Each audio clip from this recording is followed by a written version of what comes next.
Hello students, आप लोग कैसे हैं।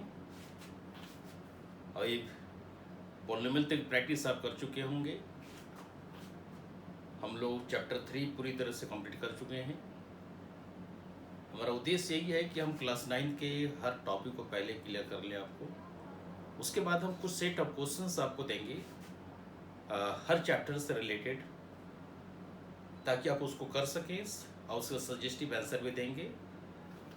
जो पॉसिबिलिटीज़ होंगी आपको अंडरस्टैंडिंग को पूरी तरह से डेवलप करने के लिए हम उसको तैयार करेंगे।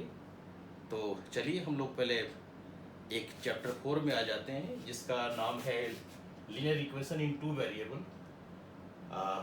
ये लेक्चर 1 हमारा है। तो लीनियर इक्वेशन के बारे में जहाँ तक आपका संबंध है, आप जानते हैं कि ऐसा पोलिनोमियल जिसका डिग्री 1 होता है, such polynomial having degree 1 is called linear polynomial, correct. अब उसके बाद यदि आप इसको इक्वेट कर देते हैं 0 से, तो आपका हो जाता है लीनियर इक्वेशन। तो लीनियर इक्वेशन क्लास 8 में जो हम पढ़े थे वो था लीनियर इक्वेशन वन वेरिएबल का था, जिसमें हम लोग देखे थे किस तरह से उसके सॉल्यूशन को किसी नंबर लाइन में रिप्रेजेंट करते हैं। तो चलिए पहले रिकॉर्ड कर लेते हैं क्लास 8 में जो पढ़ा गया था। जैसे कहा गया था कि सॉल्व, एक ले लेते हैं सॉल्व 2x + 1 = 0। हम लोग ऐसा करते हैं, सिंपल तरीके से पढ़ते हैं, ताकि आप इसके टेक्निकल टर्म्स को जान जाएंगे, कहाँ से कैसे हार्ड हो जाता है, सेम प्रॉब्लम कैसे हार्ड हो जाता है, कैसे आसान होता है। दूसरा है x - 1 = 0।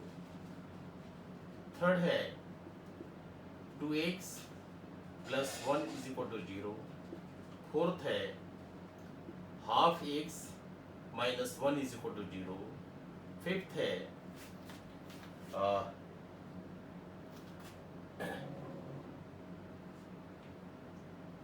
2x + 3 = 0। कहने का मतलब है कि ये सारे हम इक्वेशन ले लिए हैं, 5 इक्वेशन है, जिसमें जैसे से आप शुरू से लेकर अंत तक पढ़ते चले जाएंगे, फर्स्ट से 5 तक जाएंगे, आपको इसको अलग अलग नेचर से सॉल्व करना होगा। सॉल्व करने का मतलब है कि हमको x का ऐसा वैल्यू निकालना है जो इसको सेटिस्फाई करे। तो हम लोग क्या करते हैं, चलिए यहीं से देखते हैं डायरेक्ट। हम इस यहाँ से हमारा हो जाता है, दिस इम्प्लाइज x = -1। यहाँ से आ जाता है x = 1। यहाँ से आ जाता है, दो स्टेप में इसको करेंगे हम, 2x = -1 and this implies x = -1/2। इसमें आते हैं हम ½ x = 1। फिर उसके बाद x को फ्री करने के लिए 2 से मल्टीप्लाई करते हैं, तो हमारा हो जाता है x = 2।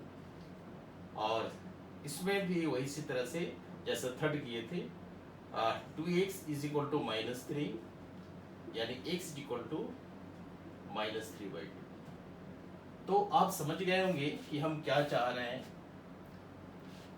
इसमें जो टेक्निकल आइडियाज जो यूज किए गए हैं वो क्या है, जैसे फर्स्ट के लिए let us do the review of solution. जैसे सॉल्यूशन 1 में हम क्या किए, सॉल्यूशन 1 में हम लोग किए कि दोनों तरफ हम -1 से ऐड कर दिए, मैंने -1 को दोनों तरफ ऐड कर दिए। तो आप देखिए, जो आप सिंपल तरीका जानते हैं, क्या हो जाता है, x + 1 -1 है कर दीजिए और इधर में -1 कर दीजिए। तो आपका जो ओल्ड टेक्निक है उस टेक्निक से आप समझ लेंगे अच्छी तरह से। दोनों तरफ क्या किया, -1 को जोड़ दिया।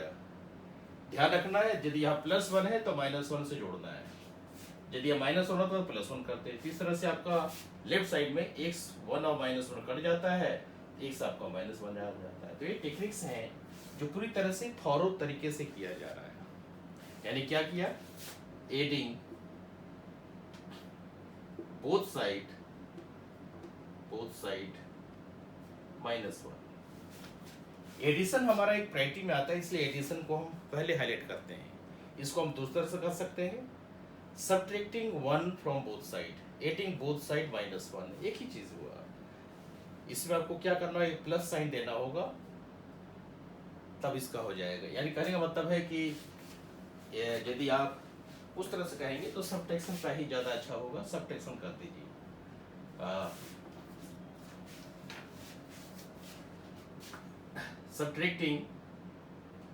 सब्ट्रैक्टिंग वहां उस तरह का टिक देना, सब्ट्रैक्टिंग 1 फ्रॉम बोथ साइड। तो इस तरह से आपका जब सब्ट्रैक्टिंग कर दिया तो आपका -1 देना ही देना है।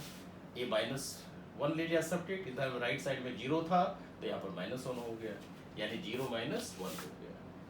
इस तरह से हमारा ये वर्क। इस तरह से सेकंड में हम क्या करेंगे, सेकंड में हम लोग क्या कि एडिंग, इसी टेक्निक को यूज कर दीजिए, x - 1 = 0, तो क्या कहेंगे, एडिंग 1 बोथ साइड। आराम से देखकर चलिए, कोई घबराहट नहीं है, क्योंकि हम आपको चाहते हैं कि आपका बेस स्ट्रांग हो जाए, किसी तरह से कोई कंफ्यूजन ना रहे। तो एडिंग 1 बोथ साइड, तो आपका क्या हुआ, x - 1 + 1 = 0 + 1। इसका मतलब हुआ x = 1। यह आपका सोल्यूशन आया। पहले क्या है, डायरेक्ट हम सोल्यूशन करके चलेगा, यहाँ पर हम आपको रूल बताते चले जा रहे हैं। थर्ड में आपका क्या है, 2x + 1 = 0। तो आपका जो फोकस एरिया है वो है किस तरह से हम 2 को पहले हटाएं। जब तक आप 2 को नहीं हटाएंगे तब तक हमारा फर्स्ट सेकंड जैसा नहीं होगा। फर्स्ट और सेकंड में आप देखे थे कि x का जो कोफिशिएंट है 1 था, तो यहाँ भी x का कोफिशिएंट 1 करना है। तो इसके लिए आप बेहतर जानते हैं कि हम इसको 2 से डिवाइड कर देंगे दोनों साइड, तो हमारा काम हो जाएगा। तो हम लिखते हैं डिवाइडिंग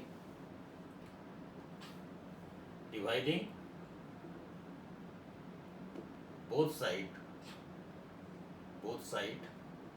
बाय। आराम से समझते चलिए, मैथमेटिक्स एक ऐसा स्किल है कि एक बार यदि आपका दिमाग में बैठ गया तो एक ब्रह्मा के लकीर की तरह हो जाता है, और आप आराम से सीखते चले जाएंगे और अपने नॉलेज को एक्सपेक्ट करते चले जाएंगे। तो हम कोशिश करते हैं कि हम आपको पूरी तरह से एक एक टेक्निकल आइडियाज, लॉजिकल स्टेप्स आपको समझाते चलें। चलिए, तो यहाँ बताया कि 2 हम से डिवाइड करेंगे, क्यों, x को फ्री करना है। तो चलिए डिवाइडिंग बोथ साइड बाई 2, तो आपका क्या आया, 2x + 1 divided by 2 and this is 0/2 कर लिया।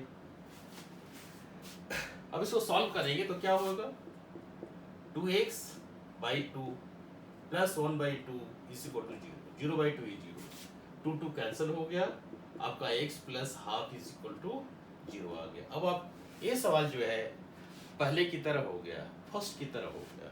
क्या करेंगे, यहाँ से सब्ट्रैक्टिंग -1/2 बोथ साइड। तो स्किल है, इस स्किल को आप अच्छी तरह से डेवलप कीजिए। सब्ट्रैक्टिंग -1/2 बोथ साइड, तो आपको होगा x + ½ -1/2 = 0 - 1/2। होने दीजिए बड़ा, कोई बात नहीं है। आपके माइंड में हर तरह का टेक्निकल आइडिया बैठना चाहिए कि हम ऐसा क्यों करते हैं। जब हम एक्सपर्ट हो जाएंगे तो आप फास्ट कर सकते हैं, डोंट वरी फॉर दैट। आपको फास्ट करना ही है, लेकिन फास्ट करने के लिए आपको ज़रूरी है कि छोटे छोटे स्टेप्स को आपको माइंड में रखना पड़ेगा। क्योंकि हम जानते हैं इसके पीछे एक हमारा एक लॉजिक यही आता है कि हम शॉर्टेस्ट रूट तभी सक्सेस होते हैं तय करने में यदि हमको लॉन्ग रूट का पता हो। यदि हम पहले शॉर्ट रूट में चले जाएं, लॉन्ग रूट का पता ही नहीं है, तो कुछ ना कुछ बाधा जरूर आएगी। तो इसलिए आप ध्यान रखिए कि लॉन्ग रूट आपको सिखा रहा है, शॉर्टकट तो आपको आना ही आना है। चलिए, तो हाफ कर दिया तो कट गया, तो आपका x कितना आ गया, -½ आ गया। तो इसका शॉर्ट क्या है, एक ही स्टेप पे कर लेंगे आप। जैसे यहाँ पर किया, 1 को राइट साइड किया, -1 हो गया, ये शॉर्ट है। फिर दोनों तरफ 2 से डिवाइड किया तो माइनस, तो यहाँ पर कुछ खाली खाली लगता है, उस खाली को यहाँ से भर दिया। इस तरह से आप देखिए, ये आपको फर्स्ट समझ में आ गया, सेकंड समझ में आ गया, थर्ड हो गया, फोर्थ में और फिफ्थ में सेम टेक्निक्स होंगे। तो यहाँ क्या है, फोर्थ के लिए टेक्निक है, चूंकि 2 से x को डिवाइड किया गया है तो हम इसको फ्री करने के लिए 1/2 को 2 से मल्टीप्लाई कर देंगे। तो चलिए हम फोर्थ के बारे में कर रहे हैं। तो फोर्थ को देखिए,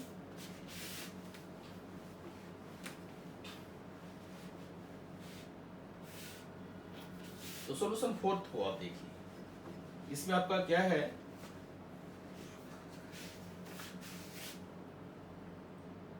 half X minus 1 is equal to 0, यानी हमको हाफ को हटाना है एक्स के साथ में। तो क्या करेंगे, मल्टीप्लाइंग बोथ साइड बाई 2, दोनों साइड 2 से मल्टीप्लाई कर दीजिए। तो कितना होगा, 2 इंटू 1/2x माइनस 2। हम डायरेक्ट ओपन करते चले जा रहे हैं, यहाँ डिस्ट्रीब्यूटिव प्रोडक्ट लगता है, हम जानते हैं कि आप इसको समझ गए। 2 से मल्टीप्लाई करेंगे दोनों साइड में, तो लेफ्ट साइड में हमारा 2 टर्म है, तो 2 से 1/2 से मल्टीप्लाई होगा और 1 में मल्टीप्लाई होगा। तो इस तरह से 2 कैंसिल हो गया। तो हमारा क्या स्टेप बचा भाई, हमारा स्टेप हुआ x minus 2 is equal to 0। हम कहाँ पहुँच गए, हम सेकेंड की तरफ पहुँच गए, क्योंकि फर्स्ट और सेकेंड हमारा एक सिंपलेस्ट टेक्निक है जो सोल्यूशन किया जाता है। तो हम हमेशा कोशिश करते हैं जितने भी तरह का प्रॉब्लम आ जाए फर्स्ट और सेकंड की तरफ ट्रांसफर करते हैं। तो आपका हो गया कितना, x इक्वल टू 2 होगा, इस तरह से हुआ, ये आपका आंसर है। यानी x की जगह 2 बैठाएंगे तो हमारा रिजल्ट जो है फोर्थ में 0 हो जाएगा। अब फिफ्थ में उसी तरह से कर लेंगे आप। फिफ्थ तो सिंपल है, जैसा आप देखे थे, पहले आप दोनों तरफ 3 सब्ट्रैक्ट करेंगे, फिर 2 से डिवाइड करेंगे, सब्ट्रैक्टिंग 3 बोथ साइड, दोनों साइड आप 3 से सब्ट्रैक्ट करेंगे, कितना आएगा आपका 2x plus 3 minus 3 is equal to 0 minus 3, plus 3 minus 3 cancel, तो 2x आपका हो गया माइनस 3 और आपका x कितना हुआ भाई, -3/2। चूंकि आप जानते हैं 2 से डिवाइड कर, डिवाइडिंग बाई 2। तो जो भी टेक्निक्स, जो भी लॉजिक आपको बताया गया सॉल्व करने के लिए, इसको आप माइंड में रखेंगे, क्योंकि बेसिक है, बेसिक आपको बिल्कुल स्ट्रॉन्ग करना होगा। ये तो आपका पहला स्टेप हुआ जो क्लास 8 में पढ़े थे। दूसरा चीज इसमें सीखे थे आप कि कैसे इसको रिप्रेजेंट करते हैं नंबर लाइन में। तो let us see that also.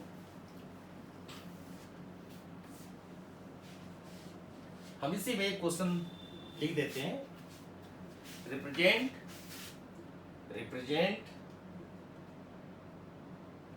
On the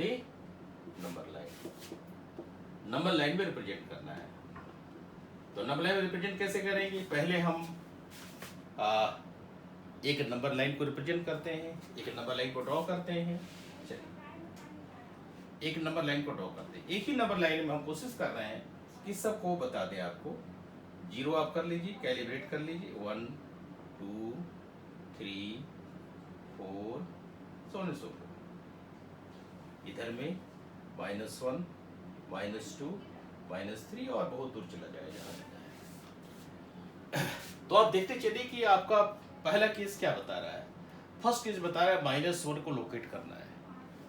तो -1 को लोकेट करना है तो आप क्या देखेंगे, तो -1 को लोकेट करेंगे, यानी x हमारा एक वेरिएबल पैरामीटर है, x एक वेरिएबल पैरामीटर है जो -1 भी हो जाता है, -2 भी होता है, -3 भी होता है, 0 कुछ भी x हो सकता है।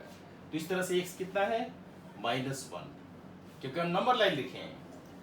दूसरा तरीका बताएंगे आपको, represent them on the coordinate plane, वहां भी आएंगे। चलिए पहले इसको देख लेते हैं, represent on the number line.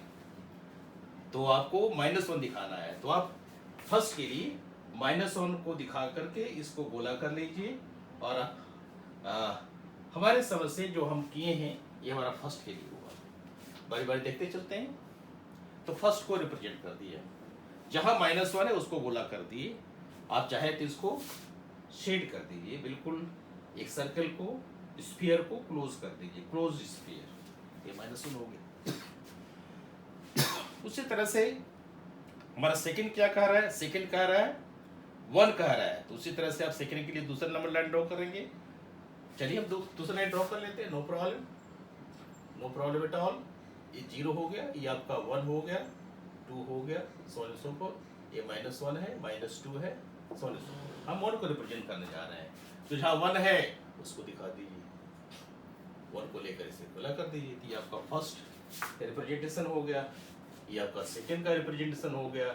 Third का रिप्रेजेंटेशन देखिए, थर्ड क्या कह रहा है, 2x + 1 = 0, यानी x = -½ तो आप क्या करेंगे, उसी तरह से एक नंबर लाइन ड्रॉ कीजिए।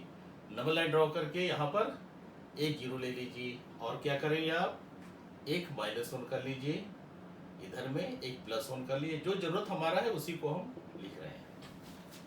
-1/2 कहने का मतलब है कि -0.5, तो -0.5 किधर होगा, आप 0 से लेफ्ट में चलेंगे, तो 0 और -1 के बीच का जो आज पॉइंट होगा वही आपका होगा -1/2। हमें सारे अपने वीडियो लेसन में ये सब समझा चुके हैं कैसे रिप्रेजेंट करते हैं। इस तरह से -½ हो गया, थर्ड आपका हो गया। अब आप फोर्थ में आ जाएं। फोर्थ क्या कह रहा है, 2 रिप्रेजेंट करना है, कोई बात नहीं, आप एक नंबर लाइन ड्रॉ कर लीजिए, एक 0 दिखा दीजिए बीच में, एक 1 है, एक 2 है, नेगेटिव साइड में दिखा दीजिए, और डॉट कर दीजिए। डॉट बताता है कि कुछ और पॉइंट्स हैं, बहुत सारे पॉइंट्स हैं राइट में, तो आपका क्या हुआ, 2 हो गया, तो 2 दिखा दिए। इस तरह से 2 को भी कवर कर लिया। फिर आपका फिफ्थ में क्या है, फिफ्थ में कह रहा है कि 2x + 3 = 0 है, तो x = -3/2, तो आप उस तरह से एक नंबर लाइन ड्रॉ कर लीजिए। नंबर लाइन ड्रॉ करके यहाँ 0 दिखा दीजिए, यहाँ 1 दिखा दीजिए, यहाँ 2 दिखाइए, यहाँ 3 दिखा दीजिए, इधर में -1, इधर -2 एंड लाइक दैट। तो आपका क्या है, -3/2 है, -3/2 को आप सॉल्व करेंगे तो कितना होगा, -1.5 होगा। तो -1.5 किधर है भैया, तो -1.5 हमारा होगा -1 और -2 के बीच में। तो बीच में चूंकि हम एक रफ डायग्राम बना रहे हैं, तो इस तरह से आपका ये माइनस ही आ गया, यानी ये सीधा आ गया -3/2, यानी ये रिप्रेजेंट क्या है, -1.5 हो गया। इस तरह से पांचों को हम नंबर लाइन में रिप्रेजेंट कर दिए। ये हमारा फर्स्ट ऑब्जेक्ट रहा, represent on the number line. चलिए ये हमारा, इसको हम ए से कह रहे हैं, तो नंबर लाइन में रिप्रेजेंटेशन करना सीख लिए आप। अब चलिए कि represent them on the coordinate plane. Coordinate plane में कैसे रिप्रेजेंट करते होते, चलिए देखते हैं। तो पर जो नेक्स्ट ऑप्शन है वो है represent on the coordinate plane.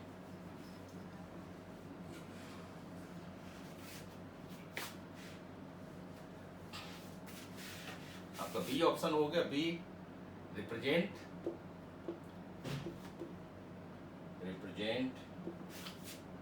In the coordinate plane. Coordinate plane, अब कोऑर्डिनेट प्लेन की जहां तक बात आ रही है, तो आप जानते ही हैं कि कोऑर्डिनेट प्लेन में रिप्रेजेंट करेंगे हमको क्या चाहिए भाई, हमको 2 पॉइंट चाहिए, तो 2 पॉइंट तो आपको लेना ही पड़ेगा। अब 2 पॉइंट कैसे लेंगे, क्या करेंगे, चलिए उसे विचार करते हैं। तो पहले हम ऐसा करते हैं कि अपने पॉइंट का ही कर लेते हैं। कैसे करेंगे, क्योंकि जब हम कोऑर्डिनेट प्लेन में जाते हैं तो हमारे पास क्या होता है कि आपके पास 2 वेरिएबल होनी चाहिए। कोऑर्डिनेट प्लेन में जब जाएंगे 2 वेरिएबल होना चाहिए, जो हमारा टॉपिक यही है, linear equation in 2 variable. 2 variable आपको बनाना होगा। कैसे वेरिएबल बनाएंगे, तो आप चलिए, x + 1 = 0, एक वेरिएबल आप y मान लीजिए, क्योंकि आप जानते हैं कोऑर्डिनेट प्लेन में एक हमारा एक एक्सिस होता है और एक y एक्सिस होता है, जैसा आप जानते हैं बेहतर। तो चलिए हम इसको यहाँ पर एक सिंबलिक रूप में दिखा देते हैं, काम उधर करेंगे। पहला आपका होता है इसमें एक एक्स एक्सिस, कोऑर्डिनेट ज्योमेट्री में पढ़ चुके हैं, negative X axis, positive Y axis या नेगेटिव वाई एक्सिस, इस तरह से होता है, ये आपका ओरिजिन होता है। ये सारे पॉइंट्स हैं 1 2 3 so on so fourth. -1, -2, so on and so forth, +1, +2, like that, -1, -2, so on and so forth. इस तरह से हमारा पॉइंट्स होता है। अब हम चलते हैं x+1 = 0 को दो वेरिएबल रिप्रेजेंट करते हैं। जैसे उदाहरण के लिए आप देख रहे हैं, हम इधर से 2 बढ़ जाएं, जस्ट एक एग्जांपल है, यहाँ से 2 बढ़ जाएं, अब इधर से हम 1 बढ़ें, तो इधर से आप 1 बढ़ेंगे तो इधर चले आएंगे, 2 बढ़ेंगे तो यहाँ आएंगे, यानी हमको एक पॉइंट मिल जाएगा जिसमें हमारा x वैल्यू क्या होगा, 2 होगा, y वैल्यू क्या होगा, 1 होगा, तो 2 1 आ गया, यानी 2 1 क्या हुआ, एक कोऑर्डिनेट हो गया। इस तरह से हमारा x कोऑर्डिनेट क्या है, 2 है, और y कोऑर्डिनेट हमारा 1 है। तो हम यहाँ भी इस तरह से करके x = -1 करके और इसको रिप्रेजेंट करते हैं हम दो वेरिएबल में। किस तरह से करते हैं आप देखिए, यानी x + 0y + 1 = इस तरह से लिख देते हैं हम, यानी x का जो कोफिशिएंट है 1 है और y का कोफिशिएंट 0 है। हम इसकी चर्चा बाद में करेंगे, पहले चलिए कोऑर्डिनेट प्लेन में कैसे रिप्रेजेंट करते हैं। इसके लिए हमको 2 पॉइंट लेने होंगे। 2 पॉइंट लेने कैसे होंगे आप देखिए, आप यहाँ x ले लीजिए और यहाँ y ले लीजिए।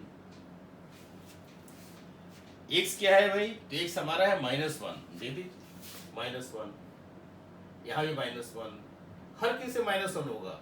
अब y को जो चाहे लिखते चले जाइए, इसके लिए कोई चिंता की बात नहीं है।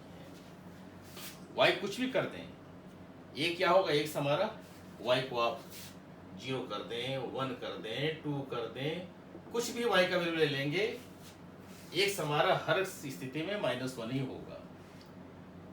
तो कहने का अर्थ क्या है कि आपका पॉइंट्स कौन कौन आया, अब इसको प्लॉट कीजिए। आप क्वाड्रेटिक ज्योमेट्री में पढ़ चुके हैं, तो चलिए इसको प्लॉट करते हैं। प्लॉट कीजिए, एक ओरिजिन हुआ, ये आपका x एक्सिस हुआ, ये नेगेटिव x एक्सिस है, ये पॉजिटिव y एक्सिस है और नेगेटिव y एक्सिस है। So I hope that it is going to be clear to you all. Yes, let us see now. So the first point is -1 0. Let us see how to represent this -1 0 on the coordinate plane. So first let us represent this 1 2 3 so on and so forth. Also this side -1 -2 -3 so on and so forth, +1 +2 +3 +4 so on and so forth, -1 -2 -3 like that. So this negative and positive representation, you must be knowing that this is along positive direction of y-axis, this is along the negative direction of y-axis, this is positive of x-axis, negative of x-axis. So the first point is -1, let us write like this, -1 0, again -1 1, again -1 2, like that, etc. Like. So represent this -1 0. So x is -1, just put it here, and y 0. Any point on x-axis having y coordinate 0, so this point is coming. Again -1 and then 1. This -1 1 here, -1 2 here, -1 3 here. Go on moving like this. So what you will get? You will get a line. You will get a line parallel to y-axis. So let us draw like this. We are getting, joining all these points with a line, we get a line parallel to y-axis. So this is the way of representation the points in the coordinate plane. Here we get a line. Here a line is parallel to y-axis.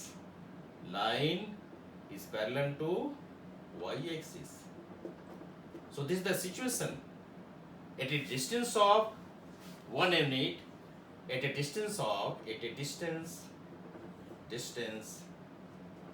of 1 unit in the negative direction of x-axis. You can write like this. Your idea must be clear every time. Whenever you are doing any problem, must clarify yourself. Because if you clarify yourself, you understand everything. So here now I am stopping my lecture here. In this context, because you know the techniques are same. See second case, what is this? x1. Again whatever value of y you take, no problem. यहाँ पे x की value 1 रखेंगे, y का value कुछ भी ले लीजिए, ऐसा ही आ जाएगा. क्या होगा? x equal to 1 is aligned parallel to y axis, but in the opposite direction of y axis. X equal to minus half to the left of origin, parallel to y axis. X equal to 2 to the right of origin from 2 parallel to y axis, minus 3 by 2. So here I have taken variable x. You can take variable y also. How? Let us see. So this you must have clear now. So this is the way of representation the points in the coordinate plane. So let us see now. You shall see the remaining later. This is my introduction area. Now let us come to the situation. The situation is like this. Because how to present this in the two variables? Let us see. Here you have seen, since x plus 1 is equal to 0. This we have seen. So what we shall do here, we shall try to bring y in the left side or y side. Let us see how. This is x plus 0y plus 1 is equal to 0. You can write like this. So what is the coefficients here? Here coefficient of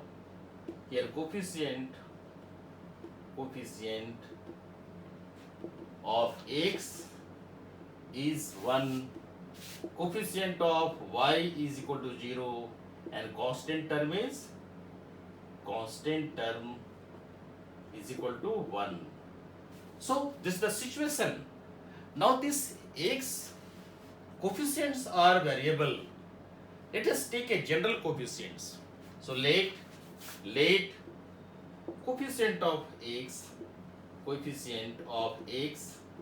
is equal to a, coefficient of y is equal to b, and constant term is equal to c. So here we shall get, therefore, what? Ax plus by plus c is obtained now. Ax plus by plus c is obtained. This is the linear equation. This is called, let us write it here. This is the linear equation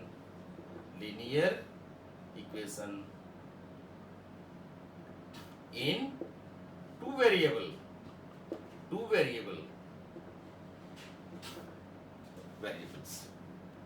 X and y.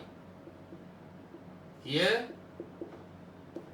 A, B, C are the real numbers, are the member of real numbers.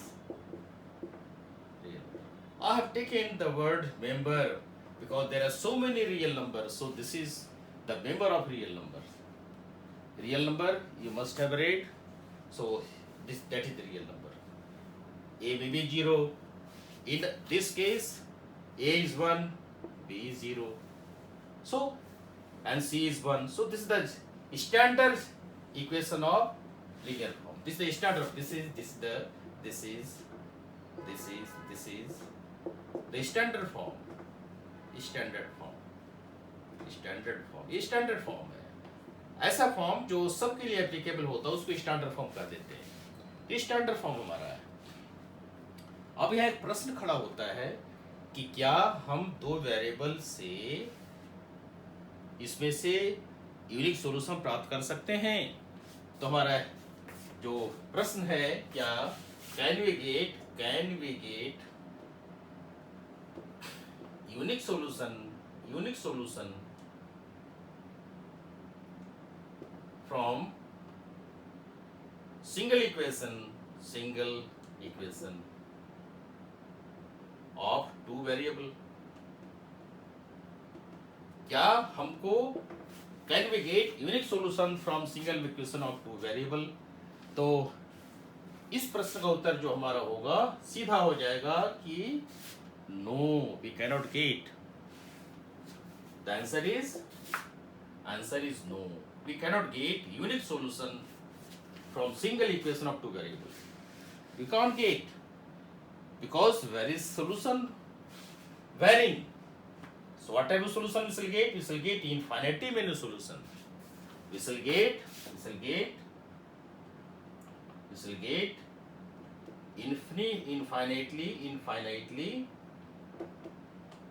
many solution. We can't get the single solution from the single equation. So here is the result. We can get infinitely many solution from this single equation.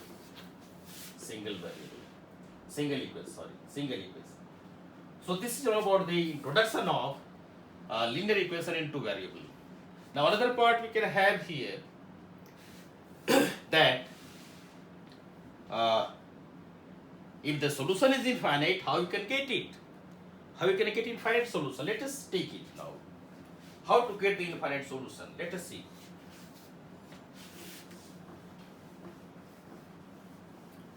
How to get the solution? Infinite. How to get the solution? So here, for getting the solution, you have to think something. What you have to think something? That means you must think about it that since you are free to take any value of x in the set of real number, in the context of real number, in the family of real number, accordingly find the value of y. So you can get the solution. So I am doing here in the first, let x is equal to k, where k is real number. K is real number. So let us have it. What it is? ak plus by plus c is equal to 0. Now rest part we know. We must have seen. We have seen in the previous in the same discussion how to get the solution. We shall bring y to the left, in the left side, the remaining part in the right side. So let us clarify it. Send c in the right side. So how, if you send plus from the left side to the right side, it becomes minus sign. So it is what? ak plus by is equal to minus. Again send ak to right side. So by is equal to minus c minus ak. We have sent it. Now it is containing b with y. So b should be free from here. Let us divide by b. So by b is equal to minus c minus ak upon b. So b is cancelled out. So what is y here? Y is equal to minus c, or you can take common, c plus ak upon b. So since k is real number, so y is also real number. Suppose k is 1, then we shall get c plus a by b. K is 2, c plus 2k, 2a by b. So whenever value of k is changing, y is also changing. So for every x, we shall get y. Therefore the solution is infinite. So this is the introduction part of linear equation. How to get the linear equation? I have explained stepwise. First I have taken the single variable, represented them on the number line, also represent them on the coordinate plane. Also we have come to this conclusion that ax plus by plus c is equal to 0 is the standard form of linear equation. So we shall see next class exercise 4.1. Thank you.